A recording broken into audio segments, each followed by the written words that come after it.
Bonjour à toutes et à tous, c'est Alec et j'espère que vous allez bien. Comme chaque dimanche, je fais intervenir des personnes inspirantes sur ma chaîne YouTube et aujourd'hui je suis avec Farid. Farid, vous l'avez déjà vu probablement sur la chaîne, souvenez-vous on était à Los Angeles et on avait parlé de copywriting. Aujourd'hui dans un cadre un petit peu différent, dans son bureau qui plus est, on va toujours parler de copywriting et de tunnel de vente. Il a un parcours assez atypique, c'est pour ça que je voulais le faire intervenir. Rien ne le prédestinait ni à être expert en copywriting, en tunnel de vente, créer son propre business et son business en ligne, encore moins se former avec les meilleurs ou accompagner des professionnels dans la mise en application de tous les conseils qu'il a pu accumuler. Donc Farid, merci de m'accorder ton temps pour une petite interview et si tu veux bien te présenter à l'audience qui ne te connaît pas encore. Bien sûr, merci à toi.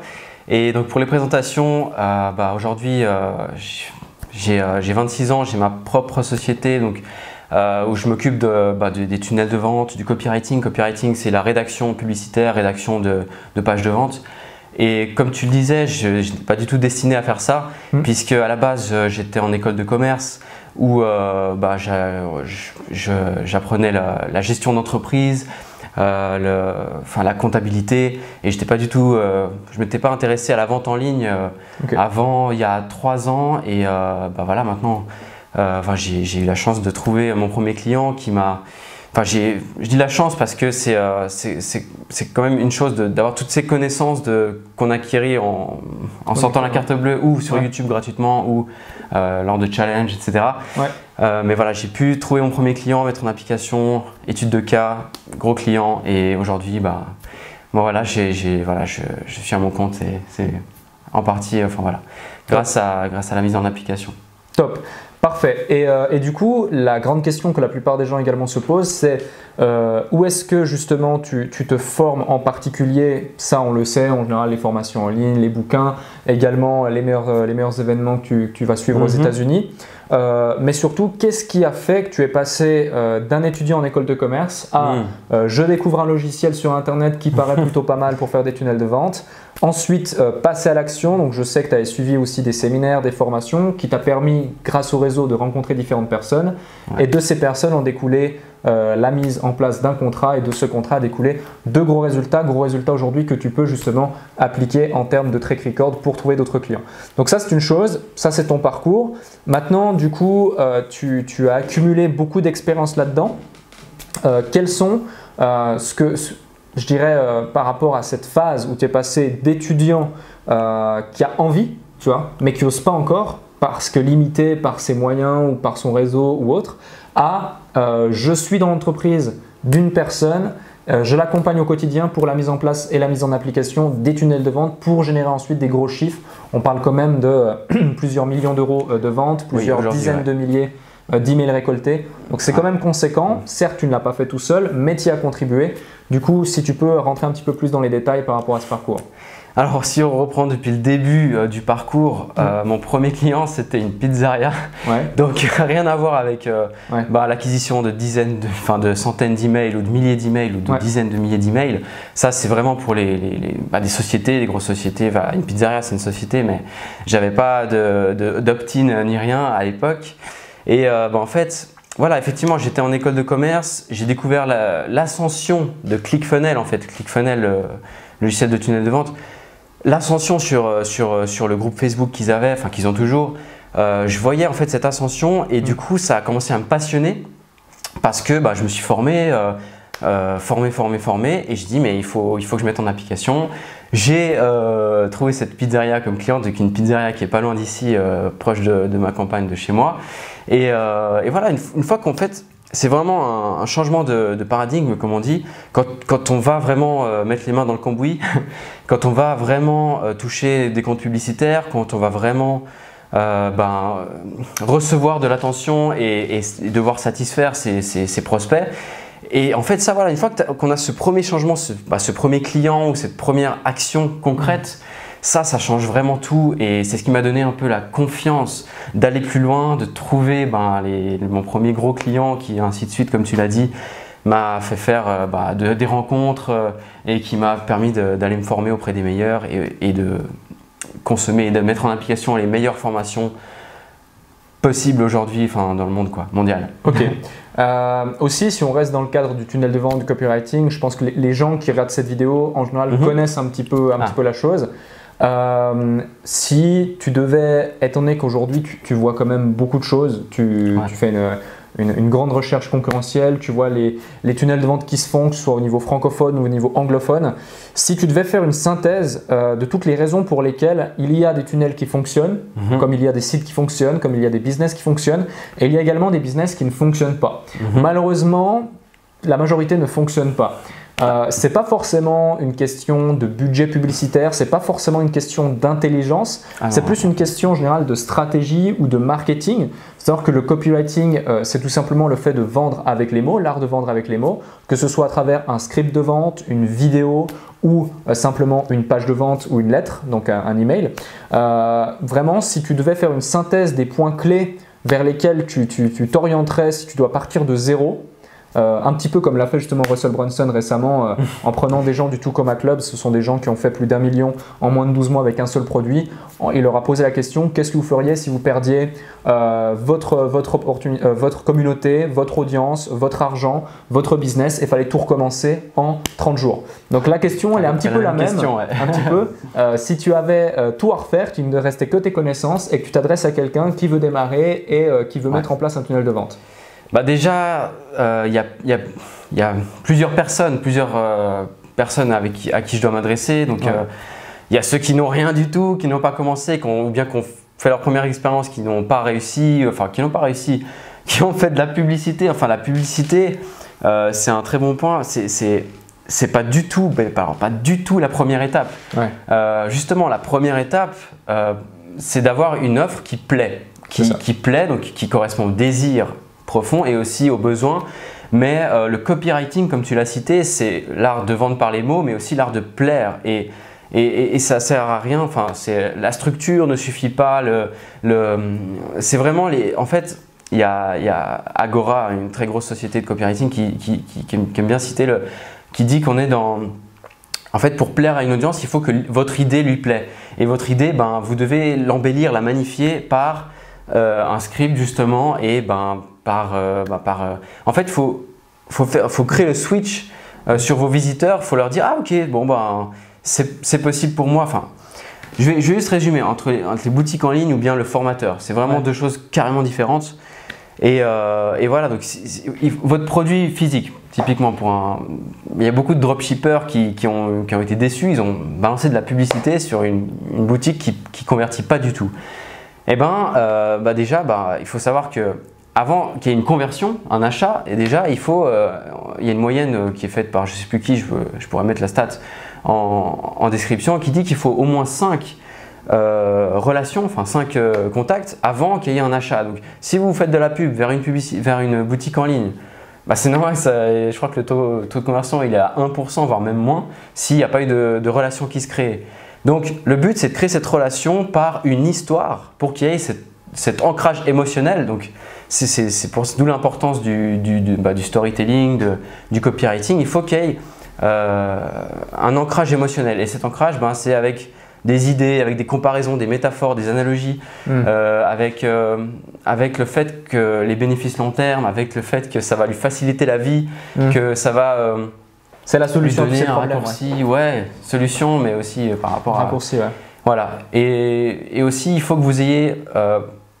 pour les formateurs, etc., les coachs, les consultants, il faut que vous ayez un peu votre solution à vous, c'est-à-dire que ce soit une méthode unique. Parce que si vous présentez la même offre, qui est disponible partout sur le web, il suffit d'aller sur Google, de retaper le sujet et de trouver moins cher. Donc il vous faut avoir un branding qui montre que vous êtes l'unique solution pour ce problème précis, et c'est un seul problème pour commencer. Et il faut que vous ayez un super appât, donc un lead magnet et un appât qui résout leurs plus grands problèmes en moins de… Enfin voilà. Il y a juste deux termes que l'on va juste revoir. Un lead magnet, c'est tout simplement, comment on pourrait illustrer ce propos de manière très simple pour ceux qui ne connaissent pas ce type de vocabulaire. Vous avez déjà probablement vu une page de formulaire dans laquelle on vous demande votre prénom et votre nom. Ça, on appelle ça un lead magnet, un opt-in. Le but, ça va être de récolter vos informations pour ensuite vous envoyer une séquence email. C'est vraiment le but. Récolter une email ou une information, je pense que c'est la clé pour tout business parce que l'argent est dans la liste, on le dit souvent. Et un business qui même a une offre qui ne convertit pas, mais qui par contre sur le front-end va récupérer énormément de données, quelles qu'elles soient, que ce soit des emails ou même chauffer un pixel sur Facebook pour ensuite faire du retargeting ou autre, ou alors envoyer des gens vers une offre même ne serait-ce qu'à 1 euro ou un truc gratuit pour derrière ensuite leur proposer une offre payante ou une offre à un prix moyen puis ensuite un gros prix en high price, en high ticket. Ça permet sur la masse de lisser la performance et de définir une LTV, donc une lifetime value de chacun des clients qui est profitable par rapport au budget publicitaire engagé ou aux ressources engagées quelles qu'elles soient temporelles, qu'elles soient en énergie ou qu'elles soient en finance. Autre chose également, tu parlais de magnifier une idée avec une stratégie. Est-ce que, plus que de le dire, on pourrait l'illustrer? Alors je sais qu'on en avait déjà parlé ensemble, tu avais utilisé l'exemple du livre La semaine de 4 heures, par exemple. Peut-être tu aurais cet exemple ou d'autres exemples à partager, comme ça donnerait un peu quelques idées. C'est un super exemple, c'est qu'il y a un autre, il y a le livre La semaine de 4 heures de Tim Ferriss, très connu. La semaine de 4 heures, cette idée, elle est waouh, c'est un peu choquant et ça attise beaucoup de curiosité, alors que le contenu du livre, c'est juste comment déléguer aux Philippines ou comment déléguer efficacement quoi. Voilà, efficacement. Alors on aurait pu avoir un livre qui s'appelle Comment outsourcer, comment déléguer, externaliser, ou La semaine de 4 heures. Lequel vous choisissez, directement vous allez vers La semaine de 4 heures et c'est ce qui a fait le succès de Tim Ferriss. C'est son premier gros bouquin. Et je vais juste revenir sur la liste email, c'est-à-dire un truc super important. Je parlais des 5 contacts. La liste email, en fait, il y a beaucoup de gens qui négligent ça. Ils ne prévoient pas de séquence automatisée. Il y a pas de. Enfin voilà, le but c'est de maximiser l'audience atteinte à chaque fois qu'on a une communication ou à chaque fois qu'on a quelque chose à dire. Et voilà, la force d'une liste email, ça va vous apporter des clients sur demande, comme on dit. Une fois que vous avez acquis le contact, qu'il a montré son intérêt, parce qu'avec il y a un appât qui est clair, quoi. S'il a cliqué, il a téléchargé, c'est qu'il est intéressé. Donc c'est avec cet email que vous créez cette relation, par email bien sûr, mais maintenant on est bombardé d'emails donc ça ne suffit plus. Il vous faut aussi, dans le meilleur des cas, un groupe Facebook et surtout du retargeting. C'est la meilleure publicité que vous pourriez dépenser en retargeting pour recréer la relation, pour les ramener vers vos tunnels de vente, différents si possible du premier, et pour créer cette relation justement. Donc c'est la force de la liste email, super sous-exploitée. C'est ça. Et sans liste email, vous êtes mort parce que vous allez cravacher pour amener des visiteurs, mais à chaque fois vous faites le même effort. Tandis que la liste email, une fois que vous l'avez, c'est des clients sur demande, quoi. Vous allez impacter sur le long terme, sur le très long terme même, grâce juste à avoir un email, une liste email qualifiée. C'est ça. Et aussi il y a le retargeting qui est très très bon d'une part. Il y a aussi tout ce qui va concerner, imaginons, les bots Messenger, enfin tous les moyens qui vont vous permettre de garder vos prospects auprès de vous pour le délivrer du contenu. Parce que d'une part, les emails sont importants parce qu'un client ne va pas forcément acheter directement, surtout pas si vous êtes dans l'infoproduit ou dans la prestation de service et du coup votre produit va coûter soit plusieurs centaines d'euros, voire même prestation de service plusieurs milliers d'euros. Donc il est clair que la personne qui ne vous connaît pas ni d'Ève ni d'Adam ne va pas acheter et poser 1000 euros ou 5000 euros sur la table au bout de 45 minutes. Ça c'est très très rare. En revanche, ils vont peut-être prendre plusieurs jours, plusieurs semaines, plusieurs mois, peut-être même plusieurs années, on ne sait pas. Donc il va falloir rester en contact avec eux, délivrer de la valeur, les éduquer, leur faire prendre conscience que c'est vous qui êtes en mesure de leur apporter la solution à leurs problèmes et de les mener vers l'atteinte de leurs objectifs. Donc c'est hyper important d'une part. D'autre part, il y a aussi tout ce phénomène d'omniprésence. C'est-à-dire qu'aujourd'hui, moi si je pense et que j'ai soif et que j'ai envie de m'acheter un soda, je vais automatiquement parler et penser à Coca-Cola. Pourtant, il existe Pepsi, il existe Pepper, je ne sais même plus son nom, Dr Pepper. Voilà. Il existe énormément de choses. Il existe énormément de marques, des centaines de marques de soda, mais on pense à Coca-Cola. Au même titre que sur de thé froid, on pensera à Ice Tea. Au même titre que… Enfin voilà, les exemples sont divers et variés. Si je veux un fast-food, je pense à McDonald's. Pourquoi? Parce qu'il y a cette stratégie d'omniprésence. Donc si, avec notamment le retargeting, la publicité, le fait de croiser tous vos réseaux sociaux et faire une sorte de pieuvre en fait sur tous les réseaux sociaux, où que la personne aille, si elle s'intéresse à un sujet, elle devrait tomber sur vos contenus. Surtout si vous mettez en place derrière une stratégie de SEO ou que sais-je encore, quelle que soit la chose que vous vendez. Hein. Ça s'applique en e-commerce, ça s'applique en infoproduit, ça s'applique en prestat de service. C'est vraiment quelque chose qui, d'une part, est applicable partout, mais également est intemporel.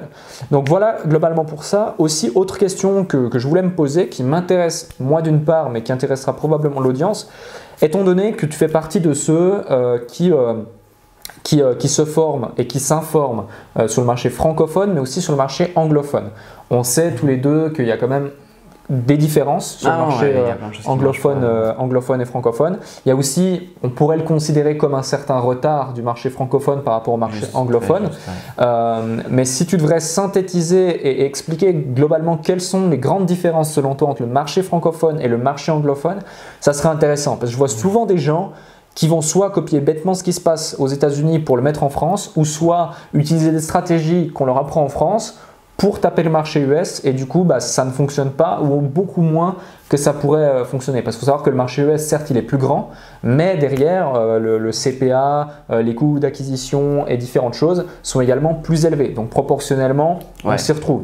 Donc à moins d'avoir une stratégie énorme et une omniprésence et d'être implanté depuis plusieurs années, etc., etc. Donc voilà, si tu peux nous partager ton avis. Bien sûr. Alors, d'une manière générale, le marché américain est, je crois, 20 fois plus grand que le marché francophone.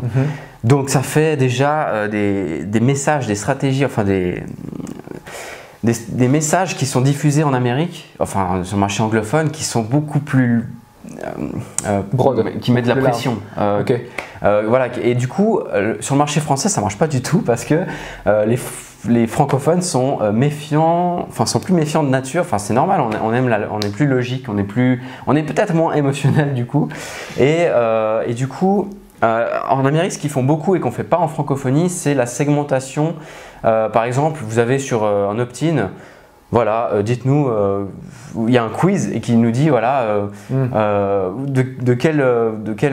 c'est quoi votre situation, à quel niveau vous en êtes. C'est ça. Donc moi je pense que ça aussi c'est un peu sous-exploité en francophonie. Mais s'ils le font là-bas, c'est parce que eux ils ont c'est surdimensionné là-bas. C'est des listes email, voilà, enfin ça dépend de l'entreprise, mais qui peut atteindre même 1 million sur une liste si le travail est bien fait, enfin si le message, si la niche est assez large. Tandis qu'ici les listes email ne sont pas aussi larges, mais voilà, ils ont des pratiques qui sont en avance parce qu'ils ont plus de matière à travailler, quoi. Et sinon, voilà, la méfiance du francophone, il faut vraiment argument, comment on appelle ça, non, c'est argument et puis preuve. Enfin, il faut toujours la preuve. Avoir une certaine crédibilité, légitimité, à être sur un marché, et toujours montrer, toujours Mais pas besoin d'être. Mais même des fois, tu sais, quand on veut montrer des preuves, même comme ça, le screenshot ne suffit pas, parce que bon après, de toute façon, il y a ceux qui s'amusent à risquer ça, enfin à faire des faux screenshots, voilà, bref, c'est leur problème, c'est leur souci. Mais c'est pas comme ça, même s'il n'y a pas d'énormes résultats, ça peut suffire. En fait, le résultat dont je parle, la preuve, c'est juste un client qui est parti de rien ou qui n'était pas du tout prédestiné, etc. Et qui se retrouve à atteindre juste un petit résultat, ça suffit, c'est une étude de cas, c'est un témoignage. C'est un message subliminal que Farid vous fait pour vous dire que c'est ma preuve. Ah ouais. Non mais oui, c'est pour ça que j'ai ri. Ouais, c'est pour ça que j'ai ri. Mais voilà, pour dire qu'il n'y a pas besoin de faire une preuve avec 10 000 € encaissés en moins de 5 jours. C'est juste, on ne demande pas la mer à boire. Ok, donc les coupures se font rares sur ma chaîne, on n'avait plus de batterie dans la caméra. Heureusement, j'ai pris de batterie. Donc on était justement à tout le process sur le marché francophone, effectivement, la preuve sociale. Donc si tu peux continuer là-dessus.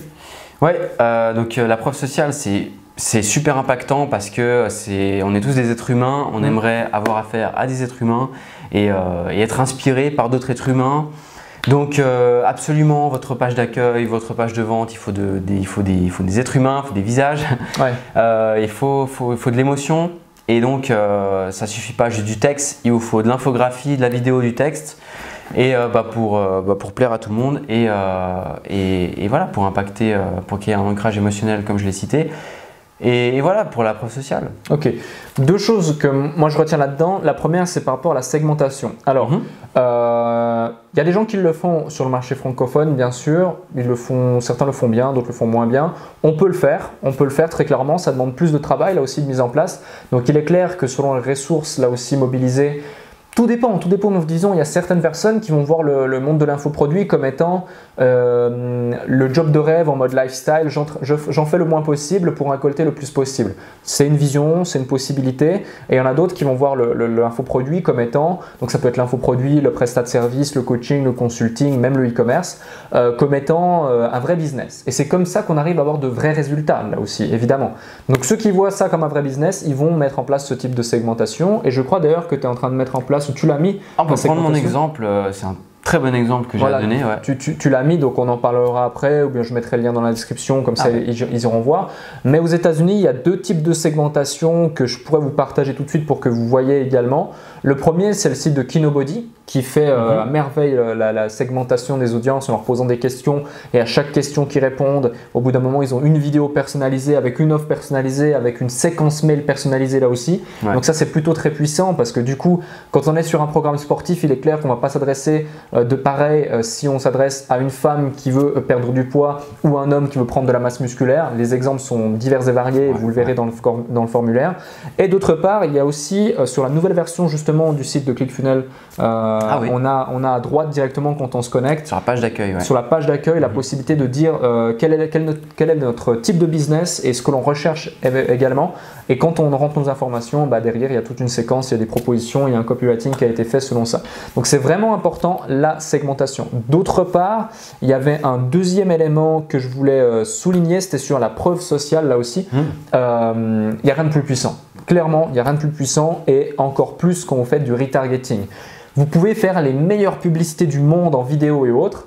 Alors, ça marche très bien, mais les publicités type smartphone et autres, ça marche, hein, je ne dis pas, on peut faire de très bons retours d'investissement derrière si les audiences sont bien faites, si le public est chaud, si on est sur du chaud plutôt que du froid, tout dépend. Mais d'expérience qui convertit, je ne dirais pas le mieux, mais ce qui convertit pratiquement entre guillemets à coup sûr, ce sont des témoignages. Mais attention, des témoignages véritables et vérifiables. Et surtout des témoignages concrets, pas qu'on fasse la mer à boire. Et inutile des fois de faire un témoignage d'une personne qui a fait 1 million en 3 mois ou autre. Même si ça peut être le cas, ça peut être vérifié ou autre, des fois un simple témoignage d'une personne qui est passée de 0 à 5 ou 10 000 euros par mois en même 3 mois et que c'est véritable, c'est vraiment bien. Pourquoi?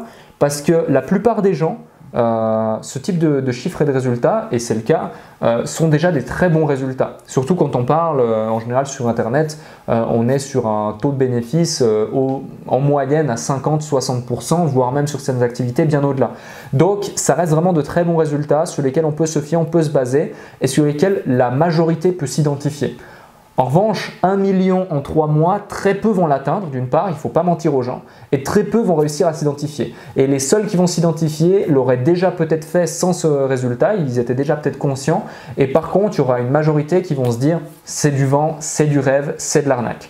Donc vous allez vous imposer des barrières à vous-même en faisant ce type de publicité. Donc voilà, témoignage concret, réel, factuel, vérifiable, mais surtout rationnel par rapport au marché à qui vous vous adressez.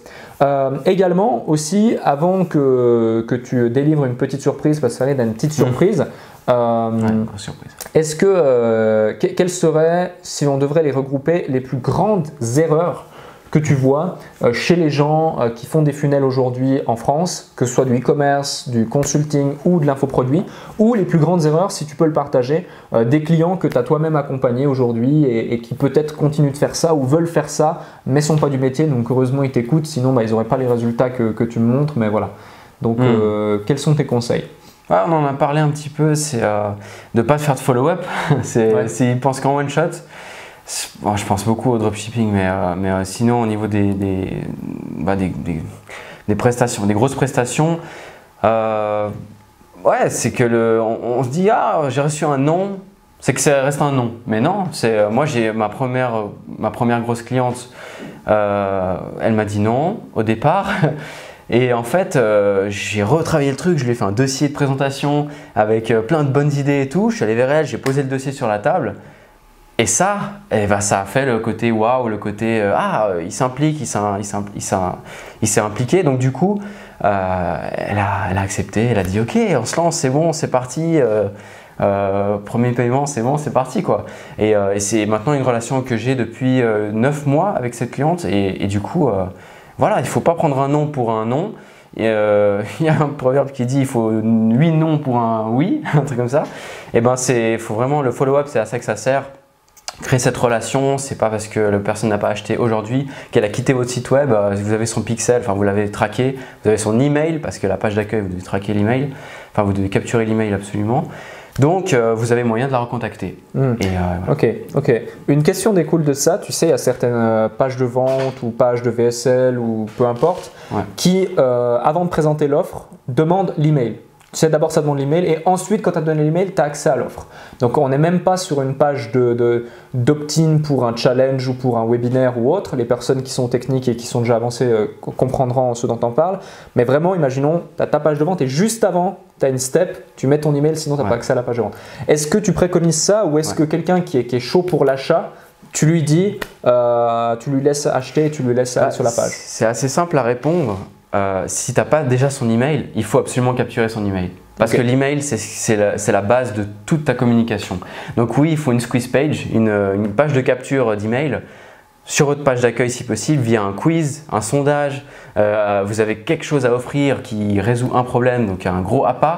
Et il faut absolument capturer cet email. Et les personnes qui sont chaudes, c'est celles que tu as déjà l'email. Donc tu vas leur envoyer vers un tunnel où il n'y a pas de demande d'email pour télécharger quelque chose en retour. Mais si tu n'as pas encore son email, si c'est du trafic YouTube, du trafic de blog, que c'est juste une visite parce qu'il y a eu le SEO, parce qu'il y a eu ici, capture l'email. Parfait. Pour moi, c'est la réponse que j'attendais. Et du coup, ça nous permet de dire, à nouveau, on en découle. Si vous voulez faire les choses correctement, ça demande quand même un minimum de travail. Le fait de gagner, de réussir sans effort, ça n'existe pas malheureusement. Le gros travail, il est fait au début surtout. Sur la stratégie. La stratégie, la construction des follow-up, comme je dis. C'est ça qui va vous prendre le plus de temps. La construction de l'appât, tu vois, l'appât, savoir qu'est-ce qui ferait plaisir avec un sondage, un quiz, sur un groupe Facebook, par téléphone à vos clients actuels. Vous leur demandez c'est quoi votre problème, votre plus gros problème actuel. Et une fois que vous avez des réponses, capturez l'email et construire ce follow-up.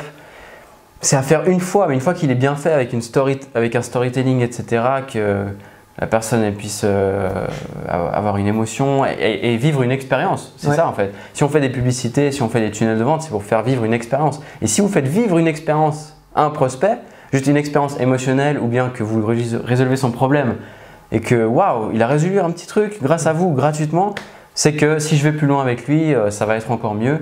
Et donc, vous avez fait vivre une expérience et si vous faites vivre une expérience, vous l'avez pour des mois ou des années dans la tête du prospect. Ok. Dernière chose encore, j'y viens. Est-ce que tu as fait face également au syndrome de l'imposteur? Parce que beaucoup de gens, notamment dans le consultant, chaque fois c'est le gros problème des fois qu'on met sur la table. Et comment est-ce que tu y as fait face, ce syndrome de l'imposteur, lorsque tu as pu lancer ta boîte et commencer à te dire ok, je vais pricer des clients tant, ou même je vais commencer à prendre un variable sur des lancements ou des choses ainsi, et du coup à la fin du mois ça représente souvent des gros chiffres. Comment est-ce que tu as vécu ça? Comment est-ce que tu as géré ça? Je vais être honnête, tu m'as aidé là-dedans. Tu m'as beaucoup aidé parce que Léo aussi, de nos clients aussi. Au début, quand on a que les connaissances et qu'on n'a mis rien dans l'application ou qu'on n'a pas eu des gros résultats, comme tu l'as dit, on a ce syndrome de l'imposteur, on a le syndrome juste d'apparaître là en vidéo, de vous parler, de vous donner des conseils, d'avoir son mot à dire. C'est pas facile au début, il faut être honnête, c'est pas facile de donner son mot à dire si on n'a pas un background, une légitimité.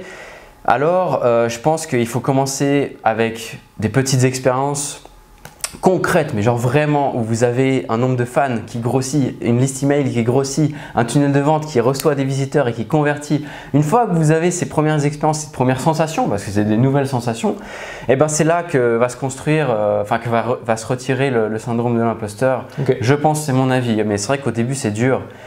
Juste de faire une vidéo et les petits pas quoi. C'est petit à petit, on ne peut pas demander de faire une présentation, un TEDx Talk avant d'avoir fait les premières expériences, de faire un speaking, une présentation orale avant de faire une présentation devant une classe ou devant une vidéo YouTube. Ok.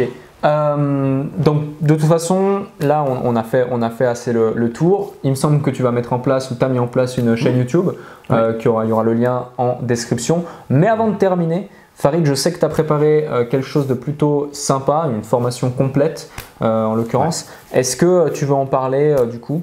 La parole est à toi. Bien sûr. Alors, tout ce que je viens de dire, tout ce qu'on a parlé dans cette vidéo, enfin on a fait beaucoup de sujets. Il y aura un lien dans la description, je vous invite à cliquer dessus et il y a plein de cadeaux et surtout des cadeaux, c'est quoi? C'est quelque chose qui va vous faire justement passer à l'action, ces premières actions. Il y a plusieurs, justement il y a ce quiz qui va vous demander si vous êtes e-commerçant, que vous voulez vendre, si vous avez une boutique dropshipping, Shopify, et que vous voulez prendre votre produit gagnant, en faire un tunnel de vente. Si vous avez déjà un tunnel de vente, ça aussi ça peut vous aider. Il y a tout qui est gratuit premièrement. Donc c'est les checklists récapitulatives de qu'est-ce que vous devez faire dans l'ordre exactement. Il y a le tunnel de vente le plus puissant pour les boutiques en monoproduit, le tunnel le plus puissant pour les formateurs, les infopreneurs, etc. Le tunnel de vente le plus puissant aussi pour les coachs qui travaillent en one-to-one.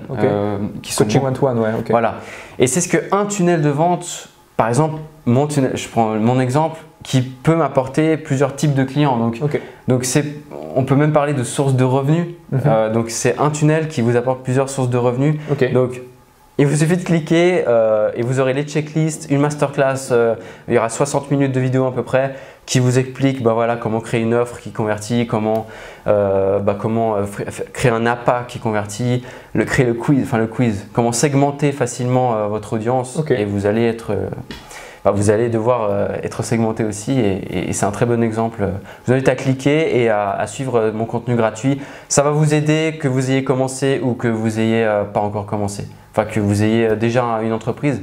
Je pense que sur la durée, c'est super important pour vous d'aller voir ce que je propose gratuitement. Ok, ça marche. Et même les tunnels, du coup, ils sont accessibles Les tunnels de vente, ils sont accessibles aussi, ouais. Ok, rien que pour ça vaut le coup. Ouais, carrément, c'est des années des mois d'optimisation et de rédaction. Je vous ai pré-rédigé les scripts, la structure, etc. pour un copywriting. Ouais, puis même encore, la rédaction, la mise en place, moi je veux dire, hier soir, j'ai mis en place un opt-in pour un de mes clients. Ça m'a pris, pour être honnête, ça m'a pris 20 minutes, même pas à mettre en place l'opt-in. En revanche, ça m'a pris 3 semaines à réfléchir, à analyser, à optimiser, à comprendre, à A/B tester différentes choses pour en déduire que c'est cet opt-in qu'il fallait que je mette en place ce soir-là.